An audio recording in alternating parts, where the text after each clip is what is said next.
Brought to you by Biz Analyst by खाता book. इस बार के उत्तर प्रदेश चुनाव में बुलडोजर की खूब चर्चा हुई। बुलडोजर यूपी की कानून व्यवस्था का प्रतीक बना दिया गया। आलम यह हो गया कि मुख्यमंत्री योगी आदित्यनाथ को बुलडोजर बाबा कहा जाने लगा। चुनाव में बीजेपी की बम्पर जीत के बाद समर्थकों ने बुलडोजर रैलियां निकाली। चुनाव प्रचार के दौरान योगी आदित्यनाथ ने भी बार बार कहा कि यूपी में अपराधियों को सरकार के बुलडोजर का खौफ हो गया है। योगी आदित्यनाथ ने कहा कि उनकी सरकार ने चुन चुन कर अपराधियों के खिलाफ बुलडोजर से कार्रवाई की और आगे भी ये कार्रवाई जारी रहेगी। दूसरी बार यूपी के मुख्यमंत्री पद की शपथ लेने के बाद योगी आदित्यनाथ की सरकार की बुलडोजर कार्रवाई जारी है। बीते 3 से 4 दिनों में राज्य के अलग अलग हिस्सों में बुलडोजर चलने की खबरें आई हैं। बीती 3 अप्रैल को लखनऊ में इंस्पेक्टर जगत नारायण सिंह के 3 मंजिला घर को बुलडोजर से ढहा दिया गया। जगत नारायण सिंह वही पुलिसकर्मी हैं जिन पर कानपुर के व्यापारी मनीष गुप्ता की हत्या का आरोप है।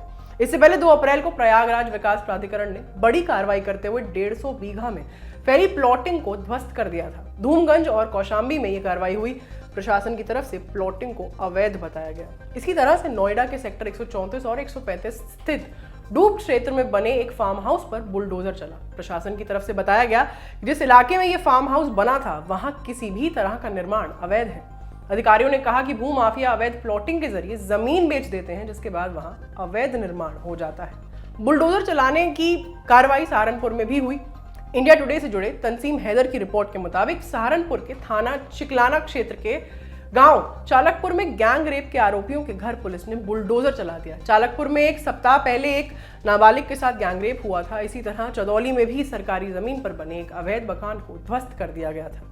अलग अलग मामलों के आरोपियों की संपत्तियों पर बुलडोजर चलने की खबर और भी जगहों से आई है। मसलन एटा, कासगंज, गोरखपुर और महाराजगंज में भी बुलडोजर चले। इन कार्रवाइयों के बीच एक बार फिर से सवाल उठा कि आखिर बुलडोजर की ये सारी कार्रवाई होती कैसे है, कौन इसका आदेश देता है, क्या आरोपी को पहले से इस तरह की कार्रवाई के बारे में बताया जाता है, और सबसे जरूरी बात कि केवल आरोप लग जाने पर ही बुलडोजर कार्रवाई करना जायज है। इन सवालों के जवाब के लिए हमने उत्तर प्रदेश के एक प्रशासनिक अधिकारी से बात की।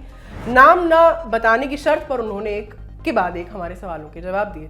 अधिकारी ने बताया कि बुलडोजर से संपत्ति ढहाने की कार्रवाई Uttar Pradesh urban planning and development act 1973 के तहत होती है। अधिकारी ने हमें जो बताया आपको बता देते हैं। इस कानून में एक धारा है जिसे धारा 27 कहा जाता है। इसके तहत ही प्रशासन को अवैध संपत्तियों को ढहाने का अधिकार मिला हुआ है। इस संबंध में विकास प्राधिकरण के चेयरमैन और वाइस चेयरमैन नोटिस जारी कर सकते हैं।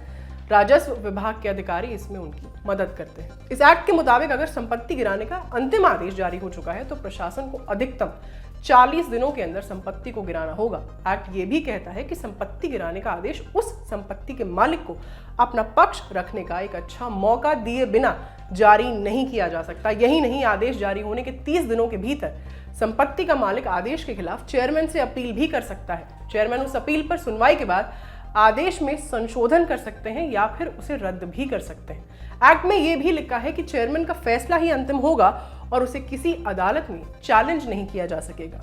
अब इस सवाल पर आते हैं कि क्या केवल आरोपी होने पर किसी की संपत्ति पर बुलडोजर चला देना जायज है? मसलन क्या हत्या के आरोपी के मकान को ढहा देना सही कहा जाएगा? और अगर कोई आरोपी बाद में निर्दोष साबित हो जाता है तो क्या होगा?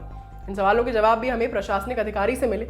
उन्होंने बताया कि जघन्य अपराधों के आरोपियों के दूसरी गैर कानूनी गतिविधियों में शामिल होने की आशंका होती है। ऐसे में उनके ऊपर समग्र कार्रवाई की जाती है। अधिकारी ने बताया प्रशासन आरोपियों की पूरी डिटेल खंगालता है। मान लीजिए कि कोई व्यक्ति हत्या या बलात्कार का आरोपी है, ऐसे में उसकी पूरी जानकारी निकाली जाती है।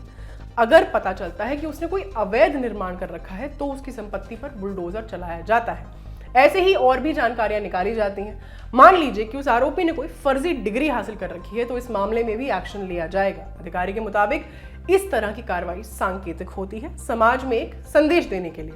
संदेश ये कि सरकार और प्रशासन कानून व्यवस्था को लेकर गंभीर है, अपराध के प्रति उनका रुख कड़ा है। हालांकि बुलडोजर से संपत्ति गिराने की कार्रवाई तभी होती है जब ये सुनिश्चित कर लिया जाता है कि निर्माण अवैध है। इस तरह की कार्रवाई का मुख्य मामले से संबंध नहीं होता, उसकी सुनवाई अलग चलती है। ये खबर आपके लिए लिखी थी हमारे साथी मुरारी ने। मैं हूं आस्था, कैमरा के पीछे है विजय। देखते रहिए दिला लिंटॉप। शुक्रिया।